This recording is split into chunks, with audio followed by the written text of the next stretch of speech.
Hello, everyone. Please take a seat. We'll get started here shortly.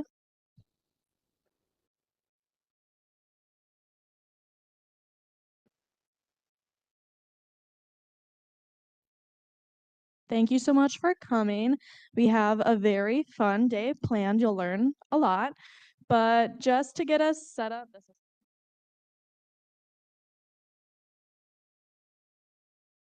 today's lineup. So we have our certificate, and then we have our AMA members of the week, and then we're going to go over some updates and upcoming events. Okay, so they changed the order on me. So if you didn't know, we're doing a little outfit contest today. So at the end of the meeting, if you want to take a picture outside of or like in front of the AMA banner, you will be entered into a competition and you guys will be the voters. So make sure to follow AMA on our socials. So Kobe Insiders and AMA Whitewater. And then as Dan was touching on outside, if you were with the sales crowd, Whitewater had a very dominant weekend for all of the competitions we went to at Toledo, FSU, and UW Milwaukee. We had top 3 placements at every single one. And then if you're traveling to UW Eau Claire, we leave tomorrow, and you got an email from me today. And next week, we're doing creative testing. There will be food at the next meeting, next Wednesday. So if you're a fan of free pizza, see you next Wednesday at 4. And then something we like to do here to highlight some of our new members who have shown active engagement is give a member of the week. So Ava, Kale, Abigail, and Hudson, if you could come down, we have a prize for you.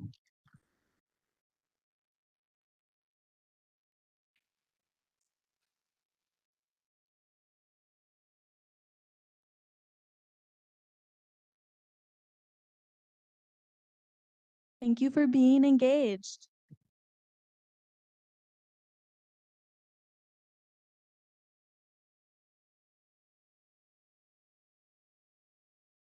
So now I'm going to turn it over to Dave Martin, and he is going to introduce our speakers. You can clap for me. It's cool.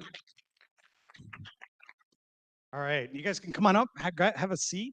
Thanks for everybody for coming out tonight. I know we're running a little behind schedule, so appreciate your patience and a little bit of space as we get set up.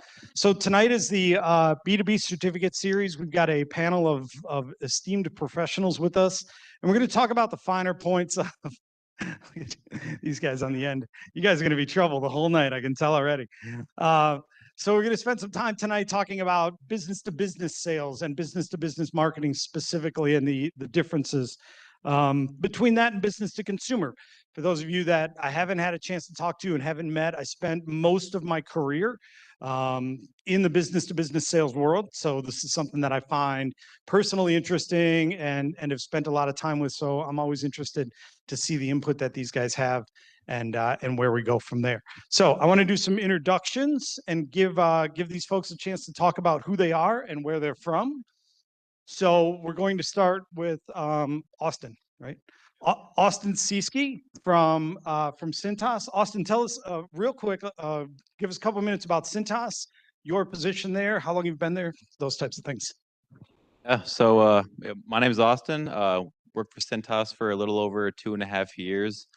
Started as a management trainee for 15 months, made my way into sales for a little over a year, new business sales, and then just a few months ago, I'm now focused more on inside sales and growing our current customers. But Cintas, we have a few different divisions. I represent rental, so that's going to be things like uniforms, mops, mats, towels. I mean, really anything you need for your facility. As far as other businesses go, we do have our fire division, which is going to be like exit signs, sprinklers, over the head exit signs, and then we do have our first aid and safety division, which is going to be like eye wash stations, first aid kits, safety trainings, all that kind of stuff. And then we do have Design Collective, which is going to be like more so your higher end like boutique workwear apparel. So like things like in hotels, higher end salons, stuff like that. Thank you very much. Cintas, a company that most of you in this room will interact with on a daily basis and not even know it. And true for most of these companies, right? These are companies that we do interact with fairly regularly, and we really don't see what they do. So looking forward to more from Austin. Sherwin-Williams sent us two people. We've got Nick Hoff. Did I get that right? Close enough. Nick was a graduate from here 2 years ago.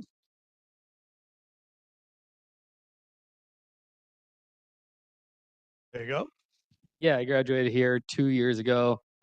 Went to school for marketing. I ended up at Sherwin-Williams for an internship my junior year.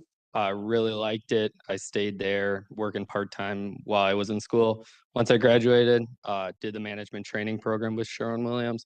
That went really well. And yeah, I've been promoted since then to store manager of a Wauwatosa location.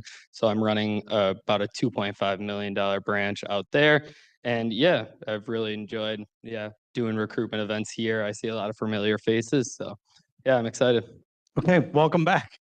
And Tommy Welch from Sherwin. Tommy, how long have you been with Sherwin now? This summer will be 6 years. All right, fantastic. How does your job differ from Nick's? Yeah, so very similar path from Nick's. I'm also a UW Whitewater alumni. Graduated in 2019. Did the internship program, management training program, very similar to his.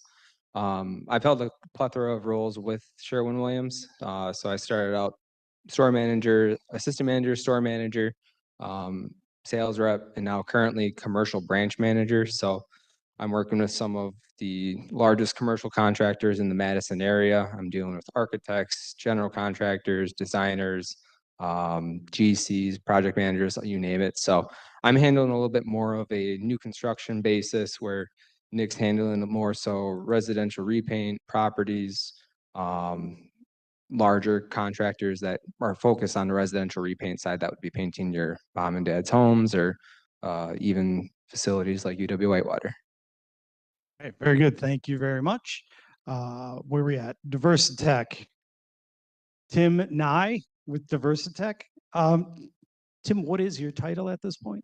Salesman? Inside sales manager. Inside sales manager. And how long have you been with them? Been with Diversitech since 2010.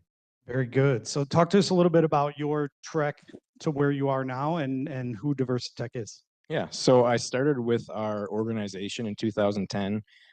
Back then, we had a different division, or I should say another division. I moved to the medical side in 2014 and was a hybrid rep until 2020 when I got promoted to inside sales manager. So most of these companies you guys will, as Dave mentioned, interact with on a day-to-day basis. My company and the products that we manufacture and sell, you normally wouldn't have. Our clientele age is around 45 to 75. So most of your parents may or may not have been through some routine endoscopies and colonoscopies. Those are the products that we manufacture and sell. So again, your parents or aunts and uncles, not you guys. And at least I hope not. But it's been cool to come back here for all the years that I've been able to judge, just to see the growth of a lot of the people I've seen as freshmen now as seniors, and just think it's a unique opportunity that I wasn't afforded at the college I went to. So I think it's really cool what you guys are all doing. All right, very good. Thank you very much. And on the end from Henry Schein, we have Ashley Woshinski, who is actually part of their HR and recruiting team. So we'll get a little bit different perspective from Ashley, but same question to you. How long and what got you there? So my name is Ashley, and I'm part of our talent acquisition team here at Henry Schein. And for those of you who aren't familiar with what we do, we are the largest healthcare distributor in the world. So we sell to private practices. When you go to the dentist or the doctor, anything your doctor would have to utilize on you to see their patients, we would supply them. So really focusing on the practice side of the business so the doctors can provide the best possible patient care.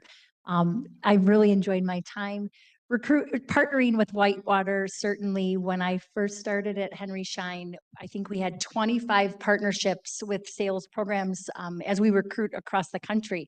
And so my colleague Enzo, I mean, we have partnerships with Texas State, Chico, Kansas, Dayton, you name it. And I said, well, why don't we partner with Whitewater? And he's like, where's Whitewater? And I said, well, it's about 45 minutes from our dental headquarters here in West Dallas. So I said, if I can give us an opportunity to go to an AMA event and participate, and you like what you see, what do you think? And he's like, we can go. So of course, we went to the regional conference in sales, and he said, say no more. So again, we've been working with you all since my time here, and you guys should be so proud of the program you're a part of.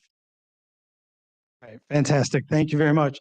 So a variety of companies, right? We've got manufacturers, we've got distributors, we have one company, Sherwin-Williams, that has both B2C and B2B components. So a pretty wide range of different types of entities. So I want to start down on the end with Tommy and Nick specifically, because you both have done both the B2C side and the B2B side. Talk to us a little bit about the difference between the two. Yeah, I would say for Sherwin-Williams, most of our business is business to business. About 90% roughly is working with other contractors, working with paint companies. A lot of people think that we're a retail, just walk in, buy some paint. Yeah, that's a component of our business, but it's roughly 10%. When it comes to business to consumer, we're doing weekend sales for homeowners. We're doing smaller kind of discounts. When it comes to contractors, we're doing very large discounts, and we're doing more demonstrations and other kind of ways to make the business more profitable. So on the B2B side, I would say it's more how to add value to that business, where to a B2C side, it's more direct to consumer. Yeah, sorry. So to bounce off of what Nick was saying, a lot of our businesses focus on the business to business segment. So in terms of that process for us, it's a longer selling process, a longer marketing process. It's not a shorter selling process like our business to consumer. So when I'm talking about the shorter cycle of it, the consumer is more focused on color, quality, design. So that is not as much of a reoccurring customer base that we're seeing, and the cycle's a lot shorter, whereas the business to business aspect, we're dealing with a plethora of different contacts. So for example, in the commercial world for myself, or even the residential repaint world that Nick focuses on, there's a couple different key players that we have to be in contact with that are the true decision makers. So whether it's the architects, the designers, the project managers, they all play a critical role in how we market ourselves to those customers is very critical, and making sure that we're following all the steps that we need to make sure that we're marketing ourselves appropriately. Long-term relationships instead of short-term relationships, right? Austin, 2.5 years. How surprised are you, or what surprised you the most about being in a business to business situation? Yeah, so I didn't have a whole ton of experience coming out of college. Just graduated with a business administration degree from not from Whitewater, go Titans, but I mean just kidding. No, it's been it was really cool to learn from the bottom. So basically how our management training program works is you start in production, which is going to be where we're going to launder all the stuff. So we launder, like I mentioned before, floor mats, uniforms, towels. I mean, really anything you could think of that could be reused, we'll wash it for you guys. So got to see that from the ground level, see where it starts. Got to move on to the service aspect of it, which is going to be like your route drivers. So the guys who are going to drop off your stuff, manage your inventory for you, and then be that really face-to-face point of contact for everything you guys would need in your facility. And then moving on to sales. So like I said, didn't have a ton of experience with that before. So going into new business sales was a little bit uncomfortable for me. But I'll tell you that that's where I saw the most growth was putting myself out there. One of our training directors always says, the hardest thing about sales is, either picking up the phone or opening the car door. So like if you can just get past that part, put yourself out there, learn on your feet, use what you've been taught. You're just going to get better every day you go out there. And with all the new business sales I got, makes it a lot easier for me to talk to, like the account management piece, how we operate, how we conduct ourselves, and how we can make business owners' lives easier is really what it comes down to. You touched on something really interesting. I'll get to you, Tim, I promise. What's helped you the most to get a lot of people in this room just came out of their first role play, sales role play. What has helped you continue to pick the phone up, continue to open the car door, continue to keep going and get better, quite frankly? Yeah, just doing the reps. For me, that's just been the thing that I have to do all the time. I can practice as much as I want. I can write down a script and try to follow as close as I can, but you're really not going to learn until you go out there and experience it yourself. And you're going to remember the times that you messed up or didn't say the things you wanted to say, and you're going to think about that the whole time. But it'll be in the back of your head, and that's really how I got better, learning from my own mistakes, knowing what I did well, what really worked in one situation, and then what may have not turned out in my favor. So I think just getting out there, learning from every experience you guys have, is going to be the most important part of it. I think a good quote is, there are opportunities and learning experiences, and that's really what it comes down to. We'll probably get back to that a little bit later, but thank you. Tim Nye. A much longer career than the first part of our panel.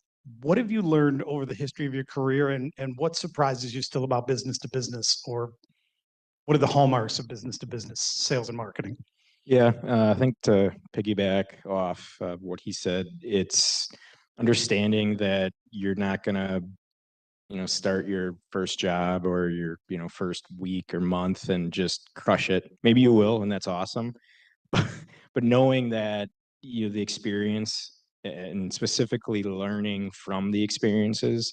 I was out with a young rep about a year ago, and he sort of fumbled in the meeting, but he was able to recognize what he did. And, the next time I was with him, he did much better. So that's the example I like to use. And I was no different. I was with my manager at the time. And after my first sales trip, I thought I was getting fired. So again, learning from the experiences and then understanding that, you're going to be selling to other humans. There's always an emotional aspect to it.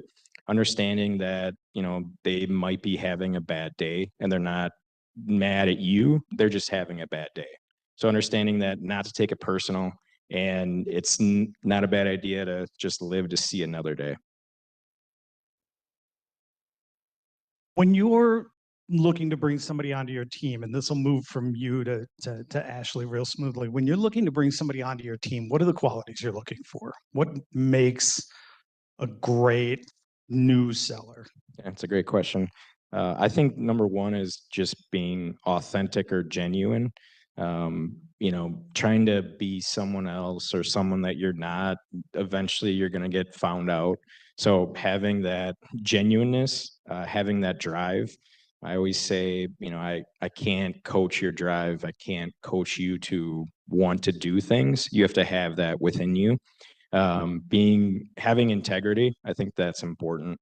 We're not always going to be around you. We have to trust you that you're going to have integrity, even though we're not next to you or not around you. And then just being a team player. It's weird to maybe say that in sales, but if you're not a team player, it's hard to be successful when you're constantly working with others, whether it's your own coworkers in your own division, it's another division such as marketing or manufacturing. You really have to collaborate, and I think one of the biggest things is checking your ego at the door.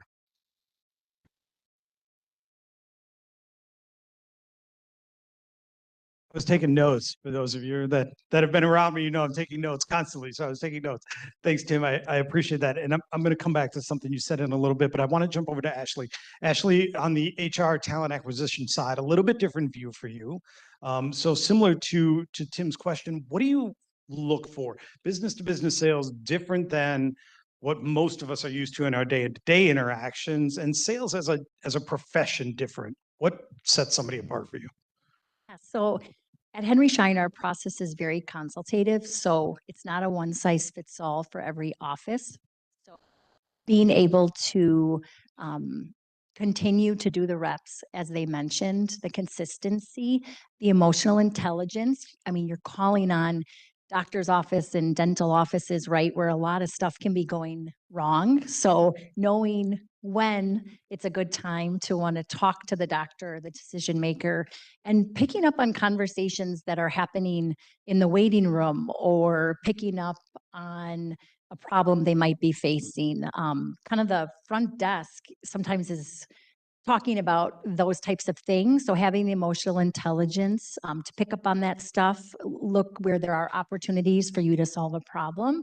I think being able to adapt to uncomfortable situations, and what you all participated in today is just that. So the ability to be uncomfortable, the ability to be comfortable with being uncomfortable. So all these role plays, these sales competitions, those are times when you can make mistakes, right? And you learn and build and grow upon each one of these role plays, which is great. And then I'm going to piggyback off of you because I agree 100% in terms of, yes, you're an individual contributor as a sales rep, but a lone wolf sales rep at Henry Schein never works.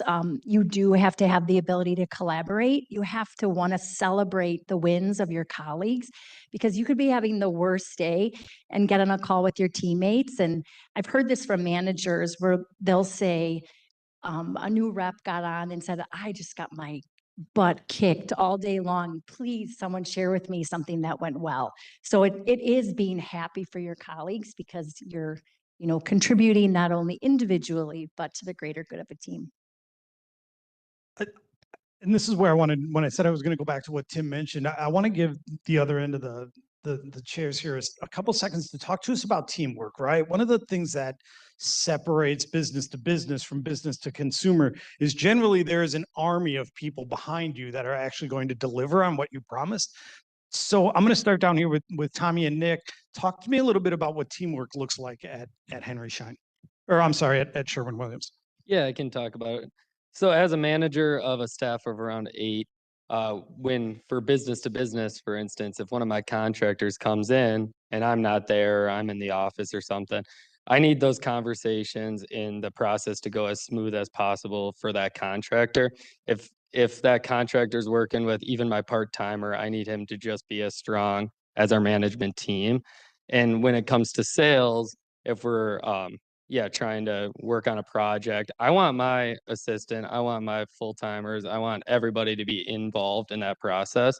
And that really just helps everyone else around you, and a team effort's kind of really important in the Sherwin-Williams, at least where I am. Yeah, I mean, just for me, if I didn't have a team surrounding my branch or just even sales reps that are working out of my specific location, I would probably be drowning in work and I would never be able to catch up. So I mean, Nick and I, we will consistently on a daily basis work with several different key players within our company internally, because without that, we wouldn't be where we are today as a company.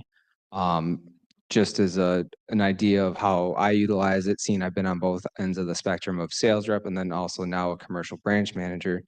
When I was a sales rep, I was relying on my team that was running the retail store, the commercial location, to make sure that they were fulfilling orders, meeting the customer needs, and making sure we're either selling, marketing, providing demos, and then basically using our outside in thinking to promote their business so that they can also promote our business, because that's the end of the goal is we want our customers' business to grow and we want our business to grow.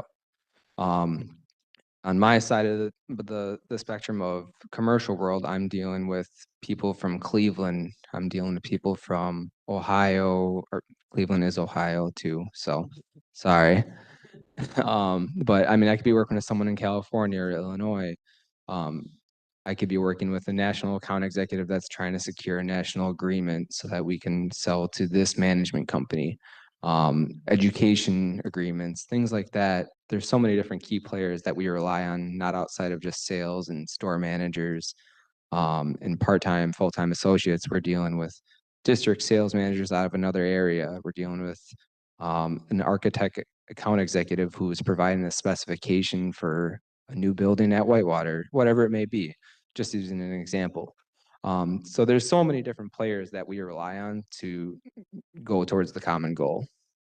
To even add to that quickly, for instance, me and Tommy, completely different districts. I'm in Milwaukee and he's in Madison. But if somebody comes in my store and they have a big project, commercial project in Madison, I have to work with Tommy on something like that. So getting the right people in your boat, and it's super important. Austin, talk to us a little bit about the people that have to deliver on what you promise in your sales meeting. Yeah, so there's a lot of moving parts. There's a lot of moving parts. So, I mean, there we have a production crew who's going to be responsible for loading the trucks, unloading the trucks, washing all of our materials, getting it back clean, getting it on the trucks, on the same trucks, making sure everything is the right inventory, adjusting if there's any inventory changes. I mean, there's a lot of moving parts. We have first shift, second shift.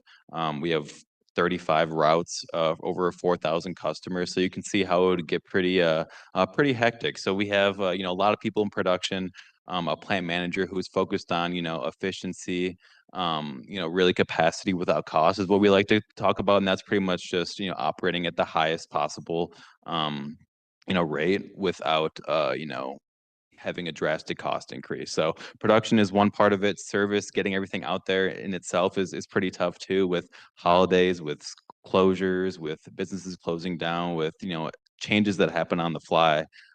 Communication is going to be the number one thing. So making sure that our customers know what we can do for them, what we can do for our customers, and then effectively relaying that to our drivers itself. And then going back to sales, we're the first point of contact. So we're the ones who initially build that trust, who make the sale of getting whatever they want. And then once the first day service, we'll have what's called a transition of trust. So our new business sales rep will be there.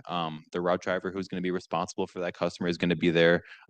Quick introduction, give them the rundown of everything that's going to be there, and then begin service that day. So it's really important for us to make sure that the trust that our sales rep had initially founded is transferred to the service rep, because that's going to be the phase of Cintas. Most of our customers see Cintas as our route drivers, so it's going to be the most important thing to us to make sure that they have a solid form of communication, and that trust is there in the same way it was with our new business sales rep when it was initially sold. Excellent. Tim, you broached this topic of teamwork. Talk to me a little bit about your staff and similar questions to what we've had here. What does that look like for you guys? It's a great question. I think at Diversitech, because we're a smaller company, we do rely a lot on other divisions, other departments, and other people to help us.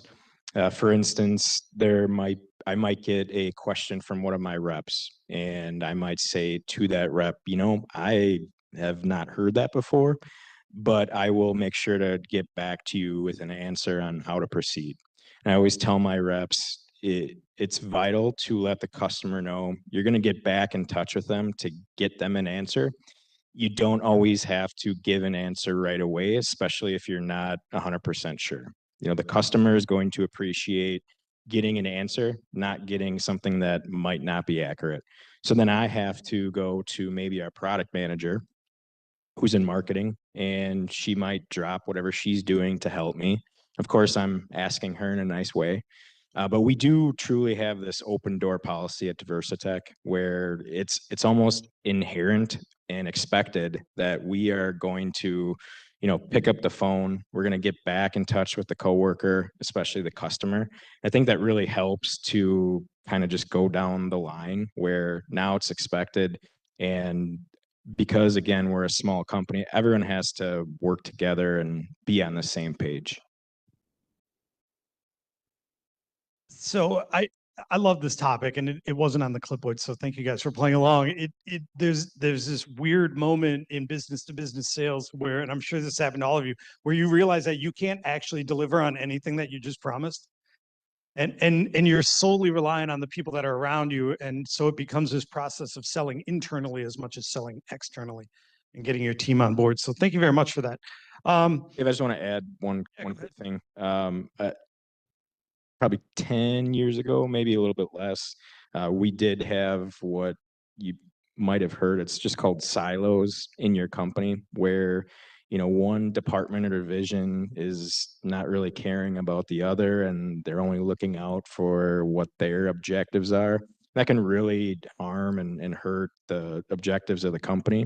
So I think it's important as leadership to try to break down those silos and again work together. A great segue. So I want to talk to the group about the difference between marketing and business to business and sales and business to business. How critical are your marketing teams? What role do they play in your business to business and your daily business? Ashley, I'll curve this one for you in a second. So we'll get to you. So you guys can start wherever you want. What do your marketing teams do for you? Yeah, so our marketing team is super crucial. We're not really involved too much with the marketing. We do get budgeted to do marketing efforts ourselves, but more on like Sherwin-Williams, it's such a corporate and large company that they kind of handle more of the large marketing efforts, where it'd be commercials, or even when you get your receipt, the kind of barcode you scan and it leads you to their website. All that stuff really adds up. And if you look something up or find colors online in our app, and all that is super crucial to our business and really does help a lot. I would say I could almost relate to it as like the marketing team for us provides the toss up for our sales team to execute on what they provided to our customers. So whether it's promotional items like an upcoming one, which is our Blue Bucket sale event, which is 35% off all supplies. They're the ones that are going to market to our customers, our contractors. There's homeowners or business, it's B2C or B2B in this instance. They're the ones that are putting these initiatives in place for the customer to see, for us to see internally, and then Nick and I, as well as the sales rep for us, that's out of our locations, we're the ones that are responsible for providing the value impact of why this is important for your business. So that's just a small snippet of example. There's a couple different ones. For example, you could use color renderings if a new apartment complex is trying to repaint their outside of their building. We have a marketing team that's able to provide a rendering for that customer. And then the sales team is able to go to that customer with the rendering and say, hey, here is the rendering that we're able to provide at a marketing level. And then from here, these are the products that we suggest to keep your property looking new, fresh, and attract more residents in that instance. So it's really just a segue for us to capitalize on those techniques or promotions or whatever it may be. Austin, how much interaction do you have with your marketing team? How important are they to you? Me personally, zero. But that's because we're based out of Mason, Ohio. So they handle a lot of that stuff. So the big things we do are like radio ads, commercials at like March Madness or some college football. But really, in my opinion, the biggest piece of marketing we have is our trucks. So not sure if you guys seen them around, but I'm telling you, as soon as you start looking out for them, they're everywhere. They really are. I mean, we're nationwide. Most people, when I was on the new business side, maybe they've heard of us. They've for sure seen our trucks. So I think just getting that brand recognition out there is important as well. But then going towards the new business side, you got to go out there and sell it. That's where the majority of our sales come from. We do have some leads, and that's due to our website. So like if someone is interested in like mops, uniforms, floor mats, I know we have an SEO team that kind of gets us closer to the top. And then you basically just fill out what you guys want, and then will be a warmer lead sent to the closest location that'll be able to help you guys out. So Website generally run by the marketing team, beating the sales team, right? yeah, leads. Yep. Tim, how much have these two silos broken down in the last 14 years, 15 years that you've been doing this? Or have they? Yeah, so I think around 10 years ago, marketing and sales didn't mesh as well, not nearly as well as we do now. And to that point, I think we've seen a much easier, better collaboration.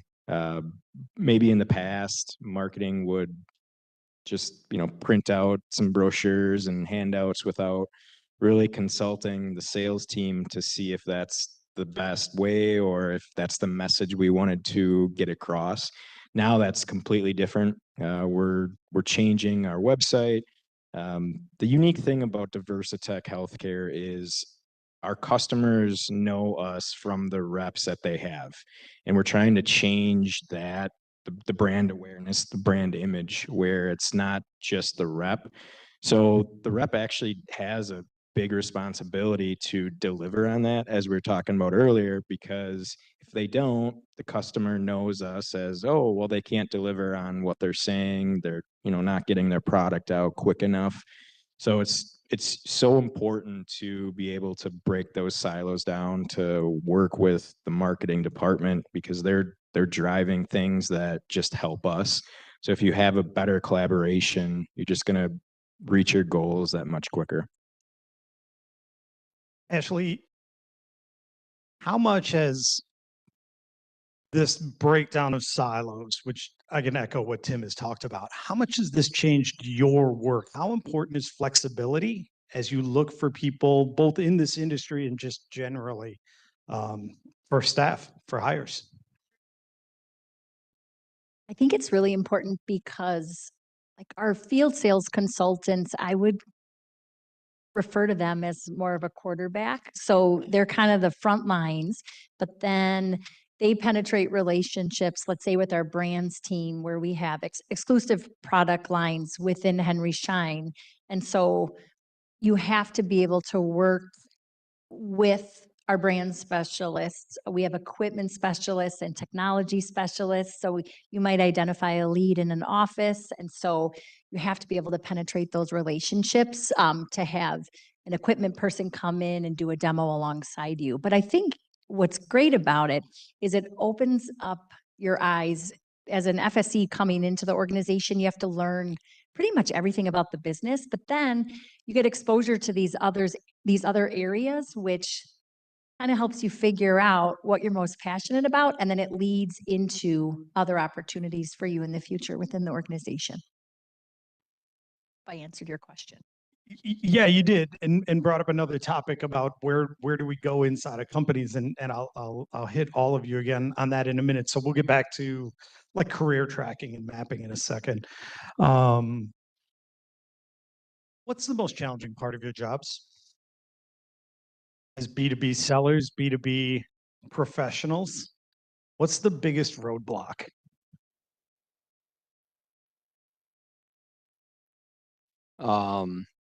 I think it's a reoccurring theme for, most people, but for me, I would say the biggest challenge is time management or organization, where you're focusing your time and resources and how you're leveraging them.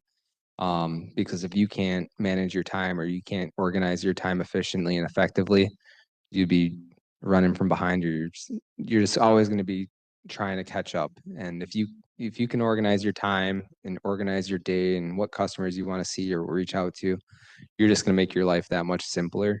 And if you have a plan going along with that organization, you're going to be able to provide impactful conversations and marketing techniques to help benefit you and then also the company. Is it a case of too much information and sorting through what you need to pay attention to, like prioritizing? Yeah, I would say prioritizing. Especially at our level, Nick and I have a plethora of tools that we could potentially provide to a customer to supplement their business. It's identifying what's valuable to them first, while also managing your own time and schedule. So using an outside in approach to understand their business and recognizing what tools and resources would be most effective for them. Nick?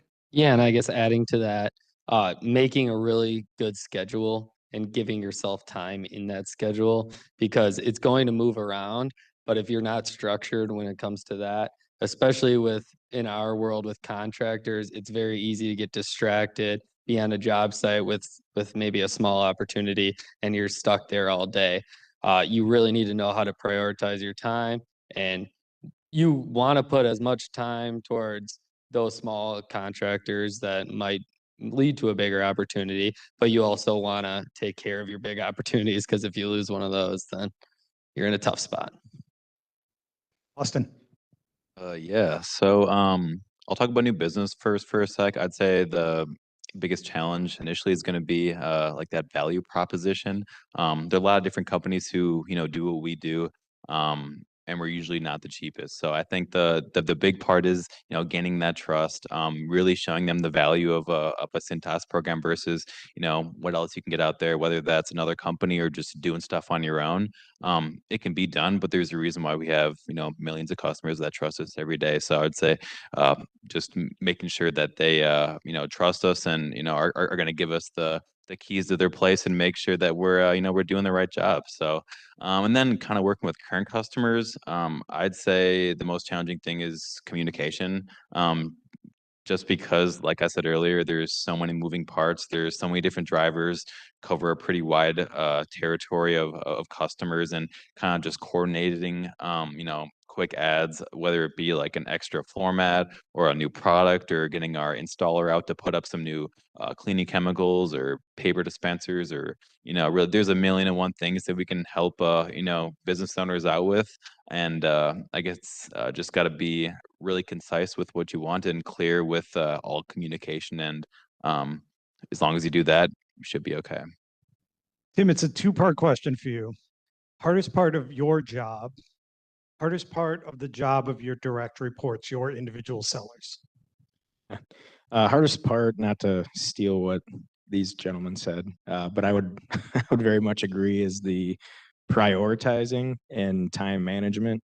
I have, I think, 8 or 9 direct reports, so it can get pretty busy with my schedule, and then just finding time to kind of reflect on what is most important, tomorrow, this upcoming week, next month, next quarter, and trying to just be as diligent as I can to stick to that.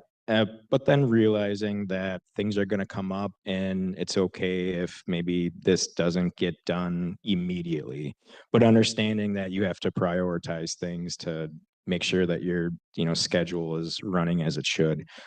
I think with my direct reports and then reps in general is we have large territories.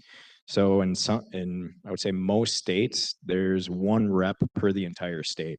So I think it's understanding where is the best, area to spend our time so we can bring the most value. And then to go off of that is we deal with a lot of contracts with our, largest competitor. So it's how do we differentiate ourselves and our products from that contract? And to that point, it's how do we become more compelling to our customers? Ashley, what's the one thing new hires have to get right? Have to get right. What's the incoming challenge for new hires? I think I would say for a rookie new hire, I think the power of curiosity, honest, asking questions, picking up the phone,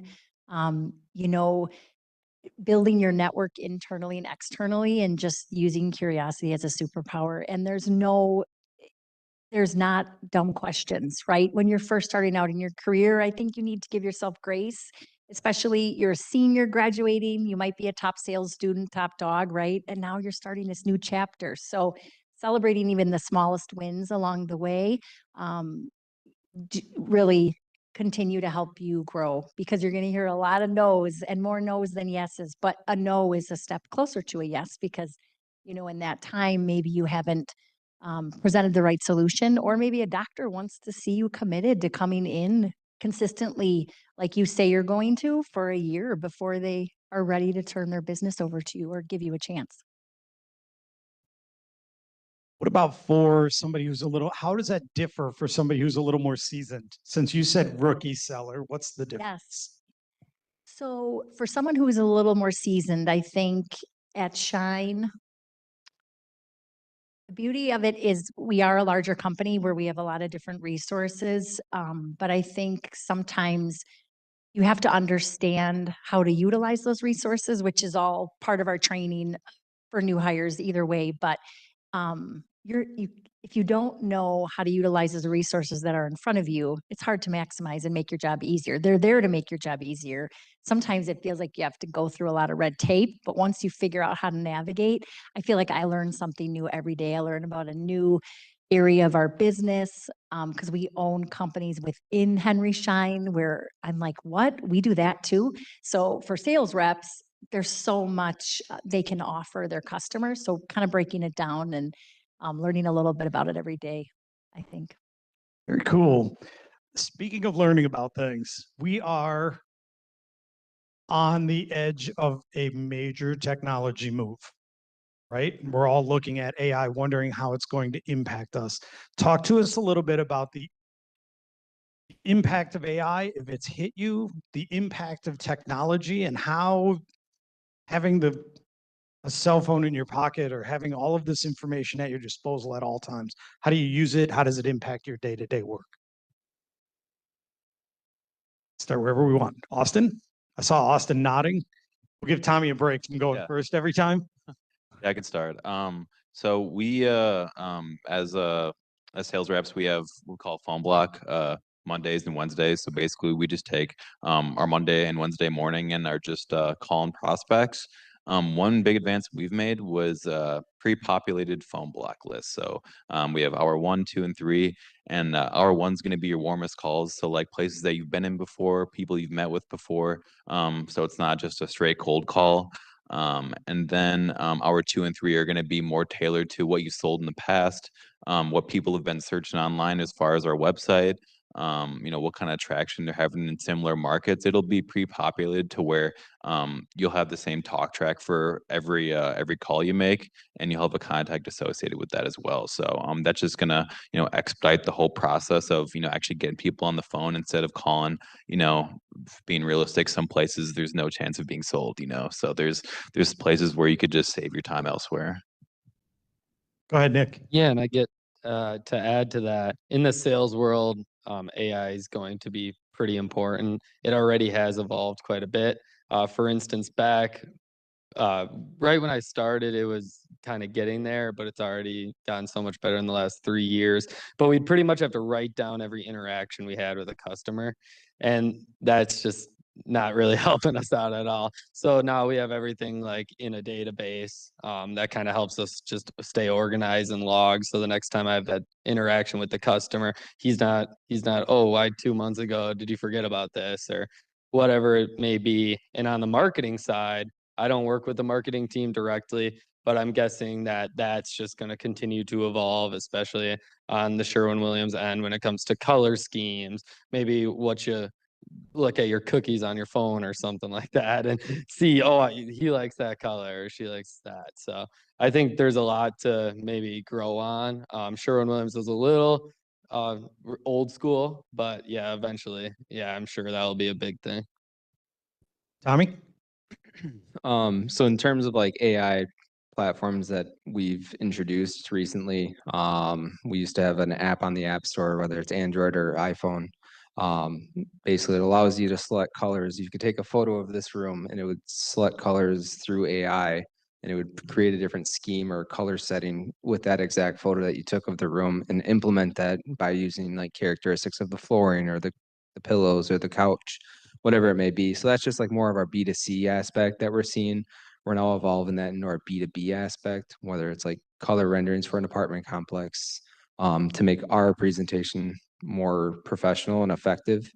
And then in terms of like marketing techniques and sales processes that we're going through, I think last time I was here, I was speaking on a new lead generation platform that we were doing internally. So we finally got set with that. But in terms of the data that we receive just from our customer base on the B2B side, um, has been able to be filtered immensely to the point where we're able to have more effective communication and conversations with our customers on specific products or supplies that they're getting, trends in their business, and also relating to trends in our business.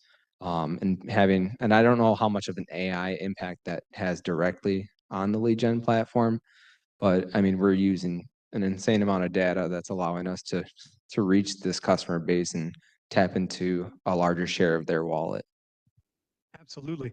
Tim, from your perspective, same question. How is technology impacting both your sellers, although we've heard about sellers a little bit, but talk to us a little bit about training and keeping up to date with your sellers from a leadership standpoint? Yeah, I think it involves more of the marketing aspect, as you know, they're trying to figure out what do our customers, when they get to our website, where are they going, why are they going there, and how can we best utilize that to our advantage, you know, sort of with the lead generation. But understanding, you know, our customers, you know, habits, and then their concerns as well. I think with the sales aspect, it's more of the reports that we've been given that are new, that we don't have to do that work. And it's more focused on what, you know, the areas and the products that we need to be calling on, and we need to be, you know, knocking on those doors, so to speak. Ashley, how have things changed? How important is it for a perspective, somebody who wants to come work for you to be able to demonstrate a certain level of technological, at least comfort? Mhm. So technology has certainly allowed us to, for a much wider reach from a candidate perspective. And obviously we hire all across the country, which is great, and globally. But LinkedIn is one thing that we utilize, and we have LinkedIn Recruiter, which allows us to enter some keywords. Say I'm recruiting for a sales rep or an equipment rep in Detroit, Michigan. I can pull zip codes, keywords. So make sure your LinkedIn profiles are updated in the areas of that are a focus of you, because you could come up in a recruiter search, and you guys probably already see that. When you check out your LinkedIn, it'll say, you know, you appeared in such number of searches. But I think the more you continue to update and keep that, you know, most current, that will help you get more views for sure. Thank you very much for that. We are coming up on 5 o'clock. So I usually end with, what is advice you would give for somebody entering the job market, somebody leaving school? So I want to give you guys each an opportunity to talk about that, but I want to tie in something a little bit different. So from each of you, as you talk to us about what advice you would give, tell us what's great about your job. What's the coolest part about the work you do? Like I said, I worked for Grainger for a number of years, and it's really weird to sell paper towel for a living, right? So paint, paper towel, endoscopy equipment. What's fun about what we do on a daily basis? And what would you tell a soon to be graduate? Yeah, so I think a good quote is motivation gets you going, but habit keeps you going. So I think a good thing is to just stay driven. And then my favorite thing about Sherwin-Williams is definitely working with the customer base that we have, the contractors. They're just like, yeah, good building relationships. I'm on job sites all the time. And then wait, what was the other question? Advice you would give to, I think you hit them Wait. both. Advice you would give to grads. Yeah. And So I would say another thing is when you're applying to positions or when you're doing interviews is say more of what they like, find out what they want out of your position. A big thing that people do is they talk about their past work experience, but it has it's not tailored at all to that job or what they're looking for or what's going to put more money into their pocket. So definitely tailor those internships or interviews or whatnot to what they're looking for. Tommy, 6 years in, what's the cool part about the job at this point? The cool part is being able to explore, for me at least internally, is the career opportunities, because I could essentially go anywhere if I really wanted to. So, I mean, the next career route for me would probably be a district sales manager position. And that's my internal goal that I have. So if I wanted to go to California and apply for a position there, I have the capability of relocating me and my fiance out to that area. And I've already had the opportunity from Milwaukee, because I was originally in the Milwaukee area. And her and I relocated to Madison. But I would say my favorite part right now in my point of career is just the connections I'm able to create with Sherwin-Williams employees. Like Nick and I work together, and still being able to have this connection, as well as with other connections outside of Wisconsin, is just huge. Because you don't know where your career is going to take you, especially through the connections that you make. And to kind of segue into that, some advice I'd have for you guys being, or any seniors that are graduating here this May, when you're entering the workforce, just being curious. I think we said that earlier, is just having that curiosity, get comfortable being uncomfortable, because you have a lot of time to learn. Don't think that you need to know everything right away. That's what I tell my new hires at my branch. I'm like, hey, you're not going to know everything right away. Just ask questions. You're going to get there. Just give it some time and be patient. So I know, and for me, I always want to get to that next step, but patience is key and curiosity is key. Standing. Austin, 2.5 years of selling floor mats. We're like brothers, right? Like I feel your job. Oh yeah. Talk to us a little bit about, why is it fun for you? Yeah. So you probably know not the most glamorous thing, selling toilet paper and air fresheners and floor mats, that kind of stuff. But really, no 2 days are the same. That's what I like about it. Like, even my first day of work, from being a management trainee to being a new business sales rep to doing inside sales, there's not a single day that I can look back and that was the same. Building those relationships with the current customers, with the prospects. One thing I can just think off the top of my head, it was one of the first few sales I made, and I had to help a lady chase a bird out of her warehouse. So I had to help corral that thing. It was funny that it was a robin we had to chase out. It was on Robin Lane, and the person I met with was Robin. So it was a perfect scenario. Yeah. So I did that. That's always a story I like to tell. But yeah, no 2 days are the same. The people I meet with are great. You meet some characters, whether it's a COO at some big corporation, or just a mom and pop body shop. It's really a wide range of people you interact with, and I think that just is only going to help you with anything you do in life, whether that be work, personally, or really anything at all. I think it's super important. But then my advice for like a new hire, someone just getting out of college, I guess be confident, but always be ready to learn, always be learning. I mean, there's plenty of people who go through life and I got this, don't worry, I know what I'm doing. But there are people who are who have been in the position I have for 10 15 years, and they still learn new stuff. So you're never too good to learn stuff, and if you open your mind up to that, you're only going to get better. Tim, 14, 15 years, right? Yep. What keeps you going? What's the fun part? Yeah, the people and the relationships. That's number one. I don't think I would be excited to go to work if I didn't work with and for good people and the relationships. Our upper management team is great, and they welcome us. They have that open door policy. And I think it's being able to, for me, being a manager, is being able to mentor and coach the young reps that come through the door, and then see as they grow. We were able to promote two to the field that I had a direct hand in. And I used to think that when I was a rep, the coolest thing was being able to help a customer, and I think that is. But for me now, it's being able to use what I've learned and teach and coach that to the young reps, and then see their success. For me, it's much more than when I was a rep. And then for the advice, that you guys kind of stole what I was wanting to say. But to add to that, I would say always try new things, never stop experiencing things, and then just build relationships because, as much as you might think you have the skill set and knowledge, connections and relationships are so important in any industry and any job. So just keep that in mind.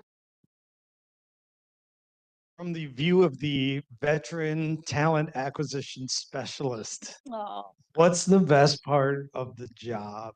I And what advice would you give us? Yes, absolutely. So definitely the people. I think, gosh, I work with some pretty amazing people that I get to support and help bring talent into a great organization. And I always say the sky's the limit on where you can go when you join Henry Schein. And I think if I have to stop saying that, it probably won't be the right place for me, but just bringing someone in and 5, 8 years, 10 years later, seeing where they've gone and the roles we've, discussed along the way. And I feel like they constantly, the experience you create, they check back in and, tell you what they're doing, as of late. And it's pretty cool just to see emails within the organization with new leaders, promotions, which is awesome. And then my piece of advice I'll give an interviewing piece of advice.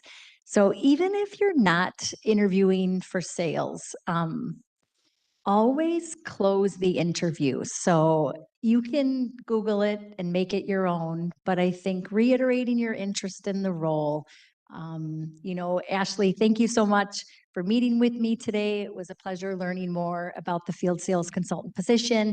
Do you have any reservations in moving me forward to the next step of the process? And I think in sales, it's a must, because if we don't see that, then we're thinking, gosh, are they going to close in a dental or medical office? But even if you're interviewing for a non-sales role, it's just something that's going to set you apart. Thank you. Thank you very much. Thank you to the panel. Really fortunate to have you guys here. I'm going to turn the meeting back over to Alana in a second. These guys will stick around for a little bit. If you want to talk to them afterwards, they'll be here for a little bit. And thank you guys very much.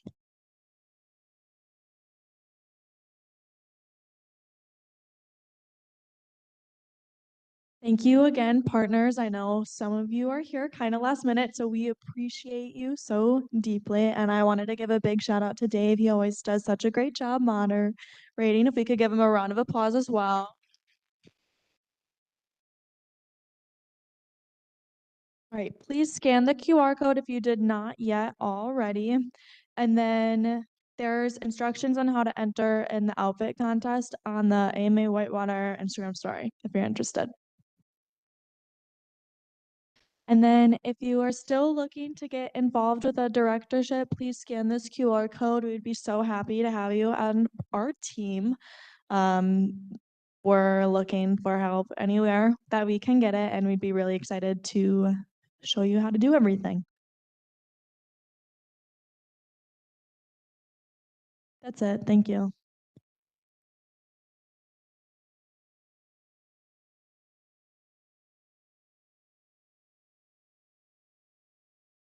Come down and talk to partners.